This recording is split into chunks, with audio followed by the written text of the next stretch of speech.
दोस्तों, स्वागत है आपका हमारे चैनल पर। आज की मूवी का नाम है सैयारा, जो कि इस समय काफी ट्रेंड में चल रही है। आप इस वीडियो को लाइक कर दीजिए। हम शुरू करते हैं आज की कहानी। तो मूवी की शुरुआत में हम वानी नाम की लड़की को देखते हैं। यहाँ वानी आज महेश नाम के लड़के से शादी करने आई थी, क्योंकि ये काफी समय से रिलेशन में थे। पर थोड़ी ही देर में वानी पर महेश का कॉल आता है, जो कहता है कि मैं तुमसे शादी नहीं करना चाहता और मुझे प्रमोशन मिल गया है। ये सुनकर वानी के होश उड़ जाते हैं। असल में महेश के पास उसकी बॉस की बेटी का रिश्ता आया था, जिसके लिए उसने हाँ कह दिया, पर उसने वानी के बारे में एक बार भी नहीं सोचा। अब महेश के चले जाने के बाद वानी तो बिल्कुल टूट जाती है, यहाँ तक कि वो बोलना भी बंद कर देती है। और ऐसे ही 6 महीने बीत जाते हैं, जिससे वानी के मम्मी पापा भी परेशान थे और अक्सर वानी अपनी डायरी में कुछ न कुछ लिखती रहती थी। खैर, एक दिन वानी की माँ उसे समझाती है कि ऐसे तो जिंदगी आगे नहीं बढ़ने वाली, तुम्हें महेश को भूलकर अपने लिए कुछ करना होगा। जिसके अगले दिन ही वानी सीधा अपने एक जॉब के इंटरव्यू पर जाती है और रास्ते में उसे एक लड़का दिखता है जो अपनी ही धुन में चल रहा था। फिर जब वानी मीडिया हाउस में इंटरव्यू के लिए ऑफिस में जाने लगती है तो उसकी डायरी बाहर छूट जाती है और तब जाकर वानी अपना इंटरव्यू देती है, जहां उसे जॉब पर रख लिया जाता है। तभी वहां वही लड़का आता है जिसे वानी ने शुरू में देखा था और वो वानी को उसकी डायरी लौटाता है। हालांकि उसने वो डायरी थोड़ी पढ़ ली थी और उसमें वानी ने काफी सारी पोएट्री लिखी हुई थी। इसके बाद वो लड़का, जिसका नाम क्रिश है, वो सीधा ऑफिस में एक एडिटर को मारने लगता है, क्योंकि उस आदमी ने एक पूरी एल्बम को रिव्यू किया था और उसमें केवल बैंड के एक मेंबर की तारीफ हुई थी, क्योंकि उस मेंबर के फादर काफी अमीर हैं। तब क्रिश का कहना था कि जब पूरा बैंड ही हमारा है तो हमारे नाम भी रिव्यू में आना चाहिए, ना कि केवल एक लड़के का। जिसके बाद क्रिश जाकर पोस्टर से उसी अमीर लड़के का नाम हटाने लगता है, क्योंकि उसे तो पॉपुलैरिटी मिल गई है। और इस बात पर इन लोगों की क्रिश से लड़ाई हो जाती है। असल में क्रिश को एक रॉकस्टार बनना है जिसके करोड़ों फैंस हों, इसीलिए वो अपने नाम को लेकर सीरियस रहता है। फिर यहाँ क्रिश के दोस्त गुस्से में कहते हैं कि अब हम तेरे साथ कोई शो नहीं करेंगे, जा अकेला कर सकता है तो कर ले। हालांकि यहाँ क्रिश का दोस्त केवी भी उसके साथ था। जिसके बाद क्रिश आज का शो अकेला ही जाकर करता है और लोगों को उसकी सोलो परफॉर्मेंस काफी पसंद आती है। फिर केवी क्रिश से कहता है कि भाई हमारे क्रू को ऐसे बिखरने मत दे, लेकिन क्रिश तो गुस्से में कह देता है कि मैं अकेला ही देख लूंगा सब कुछ, मुझे किसी की जरूरत नहीं है। पर केवी बताता है कि फेमस रैपर प्रिंस के मैनेजर विनीत ने हमें मिलने के लिए बुलाया है। तब ये सुनकर क्रिश अगले दिन विनीत से मिलने जाता है, जहाँ विनीत कहता है कि प्रिंस को आज के स्टाइल में एक गाना चाहिए, दे पाओ तो बताना। तब क्रिश कहता है कि मेरी 3 शर्तें होंगी। पहला कि मैं भी म्यूजिक वीडियो में आऊंगा, दूसरा मेरे भी सोशल मीडिया को प्रमोट किया जाएगा, और तीसरा मुझे रॉयल्टी चाहिए। जिस पर प्रिंस मान जाता है कि मुझे बस गाना दो, लेकिन केवल 3 दिन में। ये सुनकर केवी चौंक जाता है कि क्रिश इतनी जल्दी गाना कैसे बनाएगा। तभी वहाँ क्रिश को वानी दिखती है, जो अपनी कंपनी की तरफ से प्रिंस का इंटरव्यू लेने आई थी। और क्रिश वानी से आकर कहता है कि तुम लिखती बहुत अच्छा हो, मगर मेरे साथ गाना बना लो तो तुम्हें क्रिश का इंटरव्यू मिल जाएगा और मेरे क्रिश के साथ गाना भी हो जाएगा। जिसके बाद वानी की डायरी से ही क्रिश एक पोएट्री की कुछ लाइनें प्रिंस को सुनाता है और प्रिंस कहता है कि हाँ, मुझे यही गाना चाहिए। हालांकि प्रॉब्लम ये थी कि वानी ने पोएट्री पूरी नहीं की थी, इसीलिए क्रिश कहता है कि मैं 3 दिन में आपको गाना देता हूँ। जिसके बाद क्रिश वानी को अगले दिन अपने स्टूडियो में बुलाता है और उससे गाना लिखने को कहता है। पर वानी को यहाँ फील नहीं आ रही थी और जब क्रिश उस पर जोर देता है तो वानी कहती है कि पोइट्री खुश दिल से होती है, ऐसे ही नहीं कि जो मन में आया वही लिख दिया। मुझे अच्छा माहौल चाहिए, क्योंकि मैं काफी समय से इसे पूरा नहीं कर पा रही हूँ। असल में धोखा खाने के बाद वानी प्यार के बारे में ज्यादा लिख या सोच नहीं पाती। इसके बाद क्रिश वानी को एक ग्राउंड में लेकर आता है, जहाँ वो अक्सर अपने मन को शांत करने आता था, और वो खेलते खेलते वानी को वो सब चीजें इमेजिन करवाता है जैसा वो फील करना चाहता है। इसी तरह से वानी को भी अच्छा लगता है और ये दोनों मिलकर 2 दिन में गाना बना देते हैं, जहाँ वानी ने वो सॉन्ग लिख दिया था। इन 2 दिनों में क्रिश के साथ रहकर वानी भी कई दिनों बाद खुश महसूस कर रही थी। फिर जब क्रिश ये गाना जाकर प्रिंस को सुनाता है तो प्रिंस तारीफ तो करता है, लेकिन एक प्रॉब्लम थी कि इसमें प्रिंस का रैप भी आना चाहिए था। तब क्रिश इसके लिए भी हाँ कह देता है कि हो जाएगा।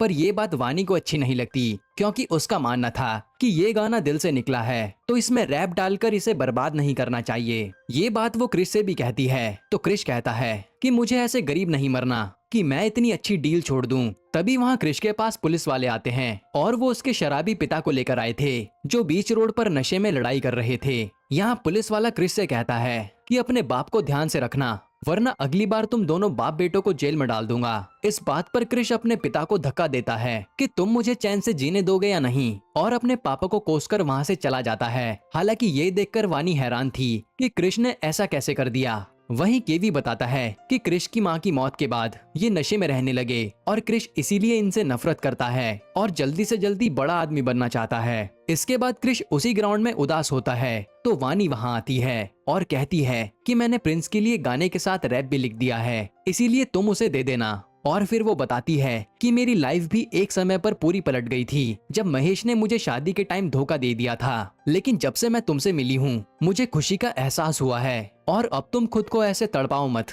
मैं चाहती हूँ कि मैं तुम्हारी थोड़ी मदद कर दूं, इसीलिए कुछ भी हो तो मुझे जरूर बताना। ये सुनकर क्रिश इमोशनल हो जाता है क्योंकि उसकी माँ के जाने के बाद वानी ने ही उससे ऐसी बातें की थी और वो कहता है कि मेरी मदद कर दो। तब वानी क्रिश को सबसे पहले उसके पापा के पास लेकर आती है जो आज फिर उधार की शराब पी रहे थे और वहाँ का मालिक उन्हें भगाने लगता है तो क्रिश आकर उन्हें अपने साथ ले जाता है। फिर वानी के कहने पर वो उन्हें रिहैब सेंटर में डाल देता है, पर यहाँ की साल की फीस करीब 9.5 लाख थी, जिस पर क्रिश कहता है कि मैं इसका इंतजाम कर दूंगा, बस इनकी शराब छुड़वा दो। फिर क्रिश यहाँ से सीधा विनीत के पास आता है और कहता है कि मुझे इस गाने के लिए कोई रॉयल्टी वगैरह नहीं चाहिए, मुझे बस 10 लाख दे दो। तब विनीत उसे पैसे देता है, यानी अपने पापा के लिए क्रिश ने ये चांस भी छोड़ दिया। तब वानी भी समझ जाती है कि ये बस बाहर से कठोर बनता है लेकिन वो दिल का साफ है। हालांकि फिर रात को क्रिश वानी को उसके घर पर जाकर छोड़ता है और कहता है कि हम आज आखिरी बार मिल रहे हैं, क्योंकि तुम मेरे साथ रहोगी तो तुम भी दुखी हो जाओगी, मेरी किस्मत ही ऐसी है। जो सुनकर वानी उदास हो जाती है क्योंकि वो अब क्रिश को पसंद करने लगी थी। फिर हम कुछ दिनों बाद प्रिंस का कॉन्सर्ट देखते हैं जहां अपना गाना सुनाने क्रिश भी आया था और तभी उसके पीछे से आवाज आती है वानी की, जिसे देखकर क्रिश को भी एहसास हो जाता है कि वो भी उससे प्यार करने लगा है और यहाँ ये किस कर लेते हैं। फिर दोनों क्रिश के घर आकर इंटीमेट भी होते हैं। अब वानी क्रिश से कहती है कि तुम्हारे कोई दोस्त नहीं है क्या, जिस पर क्रिश कहता है कि मैंने उनसे लड़ाई कर ली थी। तब वानी अगले दिन क्रिश को लेकर उसके दोस्तों के पास आती है और यहाँ उसके दोस्त उसे देखकर खुश हो जाते हैं, जिसके बाद ये लोग मिलकर अपना गाना बनाते हैं जो कि वानी ने ही लिख कर दिया था और रिलीज होते ही ये गाना हर जगह ट्रेंड करने लगता है। इसी तरह क्रिश और वानी की जिंदगी काफी अच्छी चलने लगती है। फिर जब क्रिश वानी को घर छोड़ने आता है तो उसके मम्मी पापा देख लेते हैं और वानी को घर पर उसकी मम्मी समझाने लगती है कि वो लड़का मुझे सही नहीं लग रहा था, अगर उसने तेरा फायदा उठा लिया तो क्या होगा। इसी तरह वो वानी को कुछ ना कुछ बोले जा रही थी। वहीं क्रिश वानी के पापा को वानी का बैग लौटाने आया था।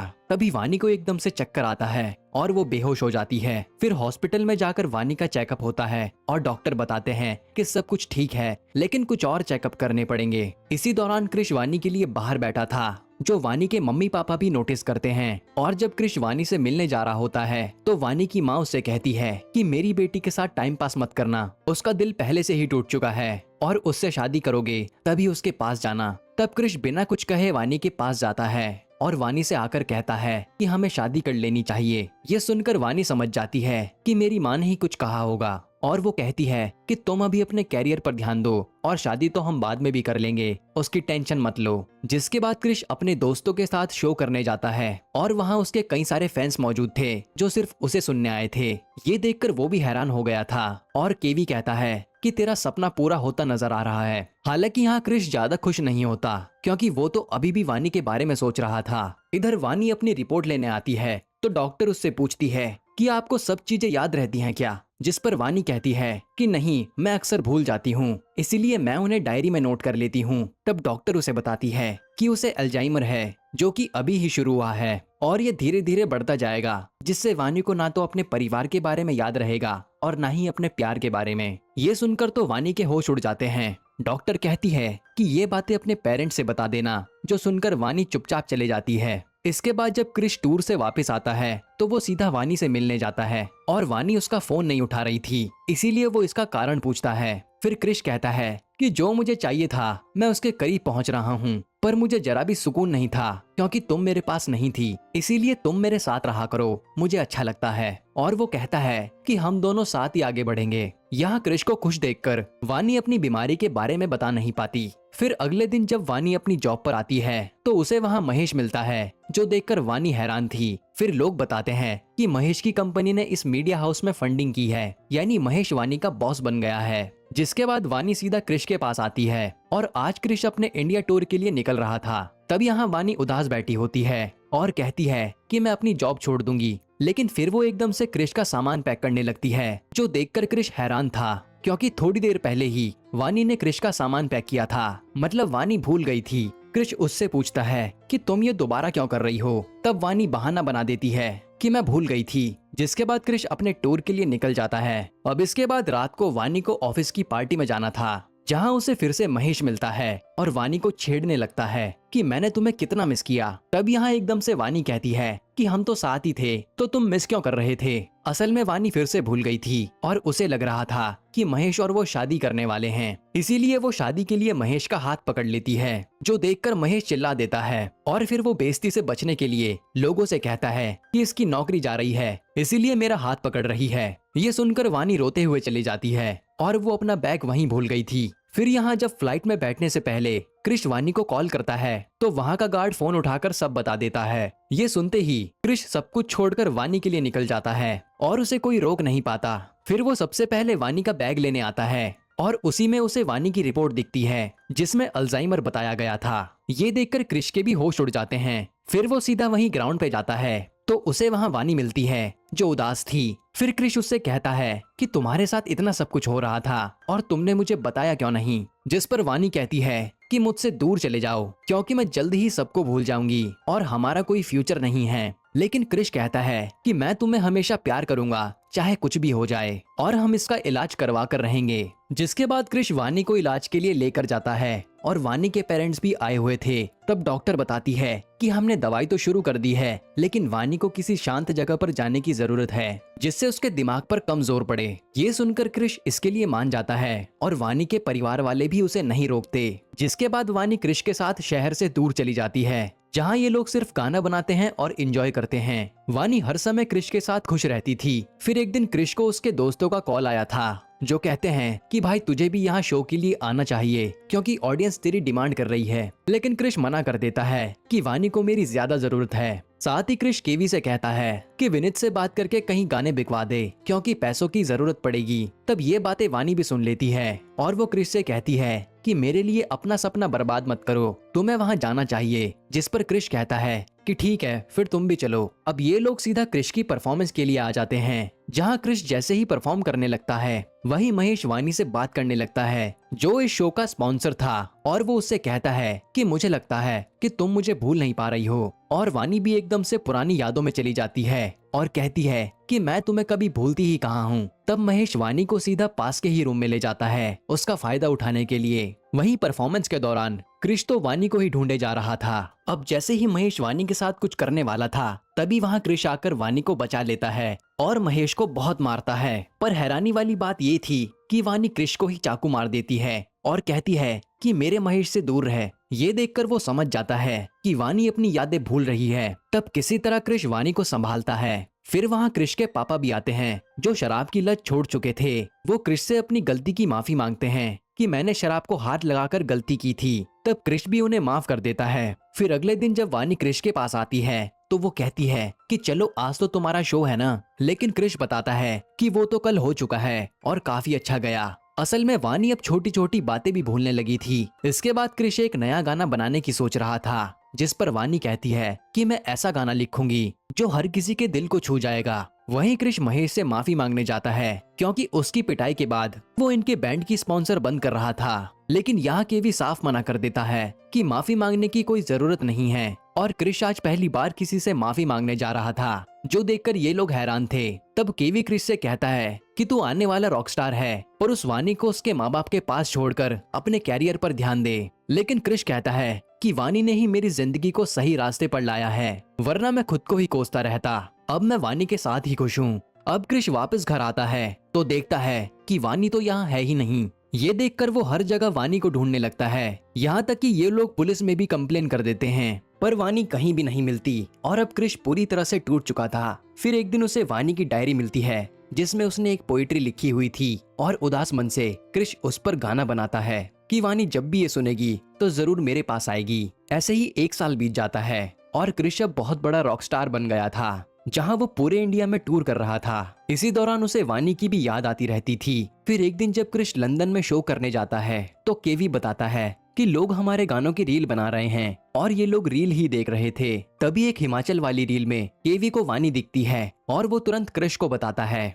ये देखते ही क्रिश अपना शो छोड़कर इंडिया आता है और हिमाचल में जाकर लोगों से वानी के बारे में पूछने लगता है। तब उसे वहाँ एक महिला आश्रम मिलता है और वहाँ एक लेडी उसे लेटर देती है जिसमें वानी ने लिखा था कि मैं अक्सर तुम्हें भूल जाती हूँ क्रिश, पर लेकिन फिर एकदम से मुझे सब याद आता है और मुझे बहुत दुख होता है कि मैंने तुम्हें कितना परेशान किया है। मेरे कारण तुम अपने कैरियर को भी बर्बाद कर रहे थे, इसीलिए मैं तुम्हें छोड़कर चली गई थी और अब मैं चाहती हूँ कि तुम्हारा सपना पूरा हो। ये सब सुनकर क्रिश रोता है और वो सीधा वानी से मिलने जाता है, जहाँ लेडी बताती है कि वानी को अब ज्यादा कुछ याद नहीं है। तब क्रिश उससे किसी अजनबी की तरह मिलता है और क्रिश की बातों से वानी को एकदम से याद आ जाता है कि ये तो उसका क्रिश है। जिसके बाद क्रिश वानी को यहाँ से अपने साथ ले जाता है और शादी भी कर लेता है।